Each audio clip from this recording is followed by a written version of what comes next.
আজকে একটা হোমিওপ্যাথি ওষুধ নিয়ে তোমাদের সামনে পড়াই। ওষুধটার নাম হচ্ছে কলচিকাম, অ্যান্টিসোরিক ও অ্যান্টিসাইকোটিক রেমেডি। বোঝা গেল? অ্যান্টিসোরিক গুণ আছে এর মধ্যে এবং অ্যান্টিসাইকোটিক গুণ আছে, এবং এই যে গুণগুলি আছে এর রোগ আর লক্ষণগুলি কেমন হবে সে বিষয়ে আমাদের নিশ্চিত আলোচনা দরকার। প্রথমে একটা ধাতুগত অবস্থা বের করে নিতে হবে, আর এর লক্ষণগুলি যে পিকুলিয়ারিটি, পরিচয়জ্ঞাপক লক্ষণ, বিশেষত্বপূর্ণ লক্ষণ, এগুলি আমরা প্রথমে নিয়েই আলোচনা করব, তারপর ডিজিজ নিয়ে আলোচনা করব। ইউরিক অ্যাসিড ধাতু, বাত ধাতু দেহের মাংসপেশি ইউরিক অ্যাসিড যুক্ত ধাতু, অর্থাৎ ব্লাড টেস্ট করলে তার মধ্যে ইউরিক অ্যাসিড পাওয়া যাচ্ছে, তাই তো? আর বাত ধাতু যুক্ত দেহ, বেশিরভাগ বাত ধাতু দেহতে ইউরিক অ্যাসিড পাওয়া যায়, বুঝলেন? তাহলে ইউরিক অ্যাসিড ধাতু যুক্ত দেহ বাত ধাতু, জয়েন্টের বাত, মাংসপেশির বাত বা সন্ধি স্থান, তাহলে বাত প্রবণ, সন্ধি বাত প্রবণ বা মাংসপেশির বাত যে আক্রান্ত বেদনা, মাংসপেশি তো হতে পারে সন্ধি অর্থাৎ জয়েন্ট, এই জয়েন্টের বাত, এই বাত ধাতু যুক্ত দেহ আর ইউরিক অ্যাসিড ধাতু যুক্ত দেহ, এটা কিন্তু তোমার একটা ভিত ভূমি দাঁড়িয়ে গেল, যেটা তোমরা এর সাথে যদি এর বিশেষ লক্ষণ নিয়ে যখন আলোচনা করব তখন দেখবা কলচিকাম, আর্সেনিক, সিপিয়া বা অন্যান্য মেডিসিনগুলি এর সাথে মনে এসে যাবে। হয়তো তোমরা বলবা স্যার খাদ্য দর্শন গন্ধে তো বমি আর্সেনিকও পায়, কিন্তু আর্সেনিক কিন্তু বাত ধাতু যুক্ত বা ইউরিক অ্যাসিড ধাতু যুক্ত দেহ নয়। বোঝা গেল? হোমিওপ্যাথি শিখতে গেলে ভিত ভূমি ধরেই শিখা ভালো। সেই বেদনা যখন এক স্থান থেকে অন্য স্থানে পরিবর্তন হতে থাকে, সেই বেদনা যখন এক স্থান থেকে আর এক স্থানে, আর এক স্থান থেকে আর এক স্থানে ঘুরে ঘুরে বেড়ায়, আর সামান্য স্পর্শে নড়াচড়ায় আর ঠান্ডায় বৃদ্ধি, সামান্য স্পর্শে নড়াচড়ায় আর ঠান্ডায় বৃদ্ধি, তাহলে কি হলো? মডালিটিস হল, তো জেনারেলিটিস হলো, জেনারেলিটিস সর্বাঙ্গীন মডালিটি। বুঝা গেল? আর আত্মানুভূত লক্ষণের মধ্যে আক্রান্ত স্থানে ব্যথা, প্রচন্ড ব্যথা, স্পর্শকাতরতা যুক্ত ব্যথা। আর ব্যথার নেচার কেমন? এক স্থান থেকে আর এক স্থান, সেই স্থানটা কোথায় না? মাংসপেশি এবং সন্ধি স্থান, জয়েন্ট। আর ধাতু কেমন? বাত ধাতু আর ইউরিক অ্যাসিড ধাতু যুক্ত দেহে জয়েন্টগুলি যখন বাতে আক্রান্ত হয় এবং আক্রান্ত ব্যথা যখন এক স্থান থেকে আর এক স্থানে চলে বেড়ায়, মানে এখানে আছে, পরে ওখানে, পরে ওখানে আছে, ওখানে, এরকম, আর সেখানে স্পর্শকাতরতা থাকবে, আর সেই ব্যথার নড়াচড়ায় বৃদ্ধি হবে, ঠান্ডায় বৃদ্ধি হবে। বুঝা গেল? এমন ধাতু যুক্ত দেহে এই লক্ষণটা আমরা পেলাম। তাহলে এমন লক্ষণ সাথে সাথে আমাদের কিন্তু ক্যালিবাইক্রোম, অনেক অনেক মেডিসিন কিন্তু অটোমেটিক এসে যাবে। যখন এই কটা কথা তোমরা বলবা তখন দেখবো আরো কয়েকটা মেডিসিনের সাথে তোমাদের একটা টার্মস এসে যাবে। কিন্তু এই রোগে আক্রান্ত হওয়ার সাথে সাথে হজম যন্ত্রের গোলযোগ, এই রোগে আক্রান্ত হওয়ার সাথে তার হজম যন্ত্রের গোলযোগ আর মূত্র যন্ত্রের একটা গোলযোগ এসে যায়। হজম যন্ত্রের গোলযোগ আসলে কি হয়? খাদ্যের প্রতি অভক্তি, খাদ্যের প্রতি ঘৃণা, এই অভক্তি ঘৃণা অর্থাৎ চাই না খাবার, আমি চাই না খাবারকে, আমি ভালোবাসি না, ভক্তি আসছে না, খাবারের দেখলে খাবার খেতে ইচ্ছা করছে না, অভক্তি আর ঘৃণা। মানুষ যাকে অভক্তি করে তাকেই তো ঘৃণা করে, তাই না? অভক্তির থেকে ঘৃণার জন্ম হয়, অভক্তি ঘৃণা। তাহলে কিসে? না গন্ধে, খাবারের গন্ধে বই বই পাচ্ছে, ভালো লাগছে না। দর্শনে, ভাত দেখলে বই বই পাচ্ছে, ওই ঘরে রান্না করছে, সেই গন্ধ যা ভেসে আসছে বায়ুমণ্ডলে, আমার বই বই পাচ্ছে। খাবার গুছিয়ে দিয়েছে, দেখলেই গা পাকাচ্ছে, অভক্তির অঘৃণার উদয় হচ্ছে, বই বই পাচ্ছে।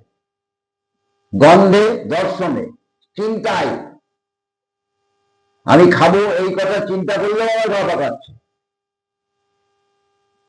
বুঝলেন? দর্শনে, গন্ধে, চিন্তায় বই বই পায়। এটা হচ্ছে কলসিকামের একটা চিত্র বা পথ প্রদর্শক লক্ষণ। এইটা কিন্তু চিত্র বা পথ প্রদর্শক লক্ষণ। যাওয়ার কথা মনে হয়নি, কলসিকামের চিত্রটা তুমি মনে রাখো, আর তোমাকে কলসিকাম বিষয়ে আগিয়ে যাওয়ার জন্য পথ প্রদর্শক লক্ষণ, মানে এই পথে তুমি হাঁটো।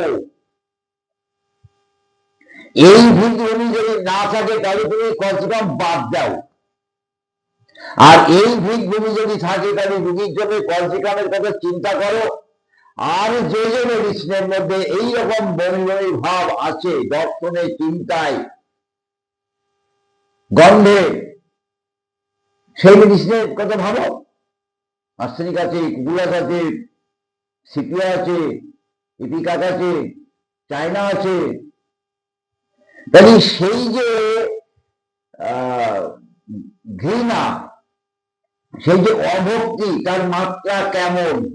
মানুষ অসুস্থ হলে খাবারের প্রতি তার চাহিদা কিন্তু কমে যায়, ভালো লাগে না, খাবার প্রতি অনীহা, অনিচ্ছা। তারপরে ভক্তি, ভালো লাগছে, মোটেও ভালো লাগছে, অভক্তি। আর অভক্তি থেকে ঘৃণার উদয় হয় খাবারের প্রতি, দেহ চাচ্ছে না। কেন? না হজম যন্ত্র করে যান। তাহলে হজম যন্ত্র গরম বলতে এই যে খাবার চাচ্ছে না, বই বই পাচ্ছে, তাহলে সেটা গন্ধের বৃদ্ধি হচ্ছে, দর্শনের বৃদ্ধি হচ্ছে। কেউ খেতে আমাকে বললে তখনও গা পাকাচ্ছে, আবার আমি খাদ্য বিষয়ে চিন্তা করলেও আমার গা পাকাচ্ছে। আর এর সাথে ইউরিক অ্যাসিড ধাতুযুক্ত দেহ আর বাত ধাতুযুক্ত দেহ। বাতের নেচার কেমন? এক স্থান থেকে আর এক স্থানে বেদনা স্থানান্তরিত হয়, আর সেই ব্যথায় স্পর্শটা থাকে, তাই তো? নড়াচড়ায় এবং ঠান্ডায় বৃদ্ধি হয়। এইটা হচ্ছে কি হলো? এটা হচ্ছে কলসিকামের পথ প্রদর্শক বৈশিষ্ট্যমূলক ভিতভূমি। এই ভিতভূমি যদি তোমার মনে না থাকে তাহলে অন্য মেডিসিনের সাথে তুমি ইন্ডিভিজুয়াল করতে পারবে না। আমি সামনের দিনে এই কলসিকামের সাথে cocculus indica, China, ipecac, sepia, podophyllum, আরো কতগুলি মেডিসিনের কিন্তু ইন্ডিভিজুয়াল করে দেব। তার মধ্যে বাতের লক্ষণ কিন্তু ন্যাচারাল কলসিকামের মধ্যে যত বেশি আছে, অন্য মেডিসিনের মধ্যে কিন্তু এইরকম চিন্তা নেই। শুধু খাদ্যের প্রতি বই বই ভাব, ঘৃণা, অভক্তি, এই কথা নিয়ে খানিকটা আলোচনা করা যাবে। গেটে বাত বা অন্য যে কোনো বাত বারবার স্থান পরিবর্তন করে। গেটে বাত গাউট যাকে বলা হয়, বা গিটে গিটে ব্যথা বারবার স্থান পরিবর্তন করে। এই দেখলে সকালবেলা এখানে আছে, বিকালবেলা এখানে নেই, এখানে শুরু হয়ে গেল। আবার পরদিন সকালবেলা দেখলে এখানেও নেই, এখানেও নেই, আবার হাঁটুতে শুরু হয়ে গেল। আবার বিকালবেলা দেখলে হাঁটুতেও নেই, ঘাটেও নেই, পায়েও নেই, আমার ঘাড় কম্পন করছে। সন্ধিস্থানের বাত স্থান পরিবর্তন করে, কনকনানি যন্ত্রণা, স্পর্শ, নড়াচড়া, ঠান্ডায় বৃদ্ধি, আর তার সাথে সাথে এইরকম খাবারের প্রতি অভক্তি। জ্বর থাকতে পারে, তুমি জ্বরের সাথে কলসিকাম ব্যবহার করতে পারো। তুমি মূত্রযন্ত্র আক্রান্ত হয়েছে, সেখানে তুমি কলসিকাম ব্যবহার করতে পারো। রোগী কিন্তু স্ত্রী পেশেন্ট, শীতকাত, তার বাতের ব্যথা ঠান্ডায় আর নড়াচড়ায় আর স্পর্শে ব্যথা, মনে রাখতে হবে, জানাবেশটা মনে রাখতে হবে। দেখা গেল রোগী গরম কাপড়, একদম গরম সহ্য করতে পারে না, তাহলে কলসিকামটাই বাদ হয়ে যাবে। তাহলে ওই অভক্তি লক্ষণের উপরে গুরুত্ব না দিয়ে অন্য লক্ষণের উপরে গুরুত্ব দিয়ে তোমাকে ওই গরম কাপড়ের সাথে মিলিয়ে দিতে হবে। বুঝা গেল?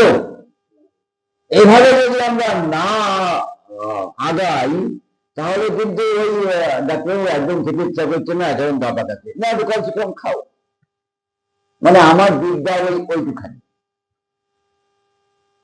যদি তুমি থিওরিক্যাল আদর্শ নিয়মাবলী অনুসরণ করে 84 নম্বর থেকে 103-4 নম্বর পর্যন্ত রোগী লিপি তুমি করতে পারো, আর ওষুধ সম্বন্ধে যদি তোমার যথেষ্ট জ্ঞান থাকে, তাহলে কিন্তু তুমি দেখবা যে আমার রোগীটা কলসিকাম না আর্সেনিক, আর্সেনিক না ইপিকার, ইপিকার না চায়না, চায়না না সালফার, সালফার না সিপিয়া, আমার রোগীটা কিসে।